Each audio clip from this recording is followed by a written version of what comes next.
नमस्कार, मेरा नाम है डॉक्टर पुरुधमन और आज इस वीडियो में हम जानेंगे कि किस तरह से आयुर्वेद एक किडनी फेलियर पेशेंट की मदद कर सकता है। मगर हमें आयुर्वेद की ज़रूरत क्यों पड़ती है किडनी फेलियर को रोकने के लिए, उसको कंट्रोल करने के लिए, उसको समझना पहले ज़रूरी हो जाता है। तो मैं चाहता हूँ कि अगर आप किडनी फेलियर के पेशेंट हैं तो अपना प्रिस्क्रिप्शन निकालिए, जो आप मेडिसिन ले रहे हैं उसको निकालिए। अपनी एलोपैथिक मेडिसिन के अंदर एक एक मेडिसिन को लीजिए और उसे गूगल पे सर्च करना स्टार्ट कीजिए। अगर मैं गलत नहीं हूं तो आपको उसमें सब कुछ मिल जाएगा। आपको अपनी बीपी की मेडिसिन, शुगर की मेडिसिन, अगर शुगर है तो आपको अपना vitamin D, calcium, phosphorus binders, erythropoietin injection अगर आप लगा रहे हैं ब्लड बढ़ाने का, वो सब कुछ मिल जाएगा। गैस की गोली भी मिल जाएगी। मगर आपको कोई ऐसी मेडिसिन नहीं मिलती जो किडनी को खराब होने से रोक भी सके। इसी वजह से क्या होता है कि पेशेंट मेडिसिन लेता चला जाता है और उसका क्रिएटिनिन लेवल कॉन्टिन्यूसली बढ़ता चला जाता है और पेशेंट को ये समझ में नहीं आता कि हमें करना है तो क्या करना है। आयुर्वेद के जो प्रिंसिपल है वो बहुत सिंपल से हैं। आयुर्वेद क्या कहता है कि अगर हमें किसी बीमारी को रोकना है तो बीमारी की जड़ पे काम करना स्टार्ट करो। अब 80% जो किडनी खराब होती है उसके पीछे जो कारण है वो दो हैं। या तो हाई ब्लड प्रेशर मिलेगा या फिर शुगर मिलेगा या फिर ये दोनों में हमें देखने को मिल जाते हैं किसी किडनी फेलियर पेशेंट में 80% केसेस के अंदर। अब हमें जानने की जरूरत यह है कि बीपी और शुगर ये दोनों ऐसी बीमारी है जिसे बहुत आराम से कंट्रोल किया जा सकता है डाइट की हेल्प से, मेडिसिन की हेल्प से। अगर बीपी और शुगर को हम कंट्रोल में कर लेते हैं, खुद से एक सवाल पूछ के देखो कि मेरी क्या किडनी को और नुकसान होगा बीपी शुगर से? क्या मेरा क्रिएटिनिन लेवल बढ़ना बंद हो जाएगा? तो आपको आंसर मिलना शुरू होगा यस। अगर मैं बीपी कंट्रोल कर लेता हूं, मैं शुगर कंट्रोल कर लेता हूं तो मेरे को किडनी को नुकसान नहीं होगा। किडनी फेलियर पेशेंट में बीपी कंट्रोल करना आसान काम नहीं होता। अक्सर पेशेंट एक मेडिसिन खाता है बीपी की, वो देखता है कि उसका बीपी कंट्रोल में आ गया, बट वो देखता है कि कुछ घंटों के बाद बीपी दोबारा से बढ़ने लग गया और काफ़ी बढ़ जाता है। और ये दिक्कत कब बढ़ती है? जब हम रात को मेडिसिन लेके सो जाते हैं। मेडिसिन का असर 2-3 घंटे रहा, बट हम रात भर 8 से 9 घंटे सो रहे होते हैं। तो क्या होता है कि बीपी रात को बढ़ना शुरू करता है। इसलिए जब हम मॉर्निंग में अपना बीपी चेक करते हैं वो नॉर्मल से कई गुना ज़्यादा आता है। अब प्रॉब्लम क्या है? आपने पूरा दिन मेडिसिन खाई, दिन में 3 बार मेडिसिन खाई, बीपी आपका दिन में तो कंट्रोल में रहा, बट वो रात को जो बढ़ा ना, तो रात को किडनी को नुकसान गया। अब ये जो नुकसान रात को जा रहा है वो किडनी को आगे खराब करता चला जाता है। नुकसान चाहे कम है पहले से, बट वो नुकसान तो है ही ना। अब जो नुकसान थोड़ा थोड़ा इकट्ठा हो रहा है वो कुछ महीनों में बहुत बड़ा हो जाता है। तो ज़रूरी हमें क्या करना होता है? हमें ऐसा कुछ करना होता है जहाँ पे बीपी हमारा 24 घंटे ठीक रहे।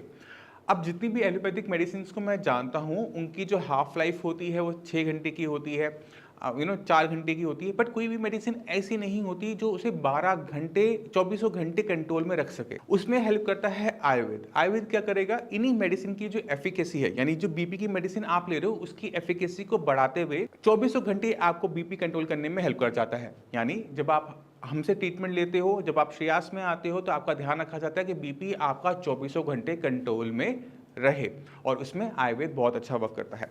अब हमने आपको बताया था कि दूसरी जो बीमारी है जिसकी वजह से किडनी खराब होती है वो है डायबिटीज। कोई भी शुगर 180 को क्रॉस कर रही है तो आपकी किडनी को नुकसान देखने को मिलता है।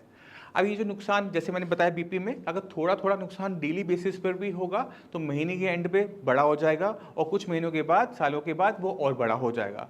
तो ज़रूरी क्या है? अपनी शुगर को बहुत अच्छी तरीके से कंट्रोल रखना। कोशिश करो कि अपना HbA1c 5.56 के आसपास रखो जिससे आपकी किडनी को नुकसान ना हो।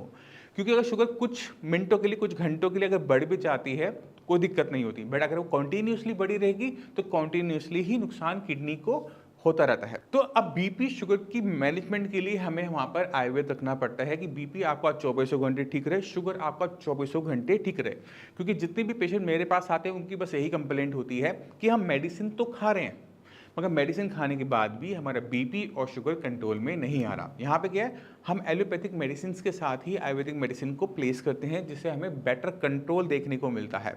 और ये कंट्रोल कितने दिन में मिल जाता है? बीपी का जो कंट्रोल है वो 2 दिन में देखने को मिल जाता है। क्योंकि जब भी आप हमसे मेडिसिन लेते हो तो आपको बहुत एक स्ट्रिक्ट इंस्ट्रक्शन होती है कि आपने अपना बीपी दवाई खाने से पहले चेक करना है। अगर आप बीपी दवाई खाने से पहले चेक कर लेते हो तो उसके खराब होने के चांसेस को आप कंट्रोल कर लेते हो। अगर वो बढ़ा हुआ आ रहा है मेडिसिन खाने से पहले तो आपको पता है कि आपको काम करने की ज़रूरत है, और अगर आप उस पर काम कर लेते हो, बीपी अपना 24 घंटे मेंटेन कर लेते हो, अच्छा कंट्रोल कर लेते हो, तो किडनी हमारी खराब होने से बच जाती है। और इसी तरह से शुगर की तरह है। अगर हमारी डायबिटीज़, हमारी शुगर, ब्लड शुगर लेवल्स पूरे दिन ठीक से बने रहते हैं तो हमें पता लग जाता है कि अब शुगर से नुकसान नहीं होगा। मगर फिर भी हम क्या देखते हैं कि सीकेडी पेशेंट के अंदर क्रेटिनिन लेवल, यूरिया लेवल बढ़ते चले जाते हैं, जबकि बीपी और शुगर बिल्कुल कंट्रोल में होते हैं। उसके पीछे कारण डिफरेंट है, जिसको मैं अगली वीडियो में आपको समझाऊंगा। मगर हम मोटा मोटा क्या करते हैं, बीमारी की जड़ को पूरी तरह से कंट्रोल में ले आते हैं, जिससे बीमारी आगे बढ़ना बंद कर देती है। Creatinine level, urea level stable होने शुरू हो जाते हैं, यूरिन में जो प्रोटीन है वो कम होना शुरू हो जाता है, और वो बहुत बेनिफिट देता है किसी भी किडनी फेलियर पेशेंट को। तो ये तो बात होगी कि किस तरह से हमने शुरू में इस पर काम किया। अब है कि हम किस तरह से क्रेटिनिन लेवल और यूरिया लेवल को नीचे लेकर आ सकते हैं। अब अपनी किडनी को इमेजिन करना स्टार्ट करो। आप उसको सोचो कि उसमें छोटे छोटे फिल्टर्स हैं, जिसे आप अपनी स्क्रीन पर देख पा रहे हैं।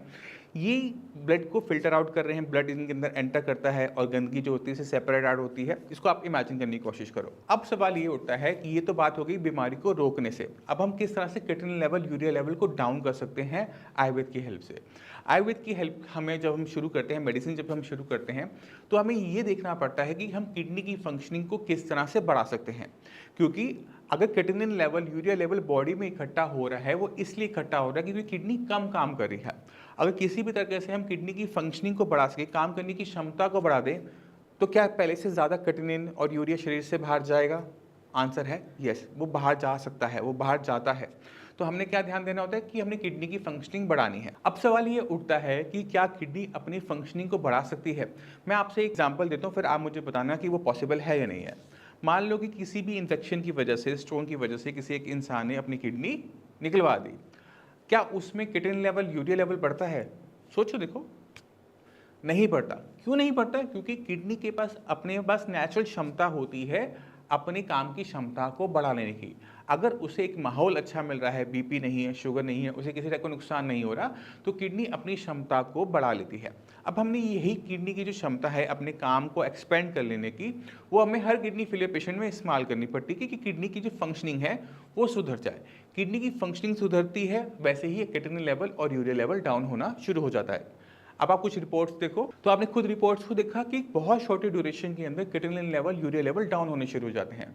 और इसी तरह से आयुर्वेद किसी भी किडनी फेलियर पेशेंट में हेल्प करता है दो तरीके से। पहला, उसकी बीमारी की जड़ को कंट्रोल करके, दूसरा आपकी किडनी की फंक्शनिंग बढ़ा के। अगर हमें ये दोनों चीज़ें मिल जाती है किसी केस के अंदर, वहाँ पे हमें रिपोर्ट्स जैसे मैंने आपको दिखाई हैं, ऐसे रिजल्ट्स भी देखने को मिल जाते हैं। तो अगर आप किडनी फेलियर के पेशेंट हैं, तो आपको अपनी किडनी को समझने की ज़रूरत है, आपको अपनी बॉडी को समझने की ज़रूरत है कि आपकी बॉडी के साथ जो गलत हो रहा है वो क्यों हो रहा है।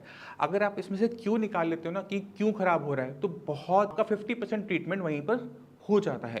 क्योंकि आपको पता है कि आपने उस पर काम करना है, उससे अच्छे तरीके से मॉनिटर करना है, चाहे वो बीपी हो, चाहे वो शुगर हो, चाहे वो दोनों हो। अगर आप ये काम कर लेते हो ना, 50% बीमारी तो आपकी वहीं खत्म हो गई, क्योंकि वो आगे बढ़ना बंद कर देती है और हमें वहाँ पे बेनिफिट मिलना शुरू हो जाता है, क्योंकि अब हम यहाँ से किडनी की फंक्शनिंग भी बढ़ा पाते हैं। तो मैं उम्मीद करता हूँ इस वीडियो से आप समझ गए कि किस तरह से आयुर्वेद हेल्प करता है किसी भी किडनी फेलियर पेशेंट में, क्रेटिनिन को डाउन करने में, यूरिया को डाउन करने में और GFR को बढ़ाने में।